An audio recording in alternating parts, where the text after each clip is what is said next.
இப்போ நம்ம ஒரு ஸ்டூடெண்டோட கட் ஒர்க் பிளவுஸுக்கு வந்து டிசைன் எழுதிட்டு இருக்கேன். அது எப்படி எழுதிட்டு இருக்கேன்னு உங்களுக்கு காட்டுறேன். ஸோ இதுல வந்து ஜர்தோசி ஃப்ளவர்ஸ் வருது.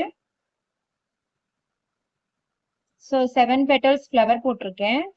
ஸோ ஒரு 8 to 9 ஃப்ளவர்ஸ் வரைக்கும் ஒரு ஸ்லீவ்க்கு வர மாதிரி நான் வந்து ஃப்ளவர்ஸ் ஃபர்ஸ்ட் ட்ரா பண்ணிட்டு இருக்கேன். 9 ஃப்ளவர்ஸ் வந்து ட்ரா பண்ணியிருக்கேன். இப்போ நெக்ஸ்ட் வந்து கட் ஒர்க் பேட்டர்ன் வந்து நான் இப்போ ட்ரா பண்ண போறேன். ஸோ அது எப்படின்னு சொல்லிட்டு இப்போ பார்ப்பேன்.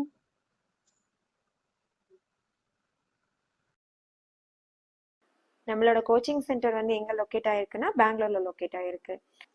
நம்ம ஆரி கிளாஸ் மட்டும் இல்லாமல் டைலரிங் கிளாஸு, குச்சி கிளாஸ் எல்லாமே கண்டக்ட் பண்ணுறோம். ஆஃப்லைன் கிளாஸுக்கு வந்து அட்மிஷன்ஸ் போயிட்டுருக்கு. ஸோ நீங்கள் வந்து ஆஃப்லைன் கற்றுக்கணுன்னா தாராளமாக வந்து தேவ் ஆரி ஒர்க்ஸை கான்டாக்ட்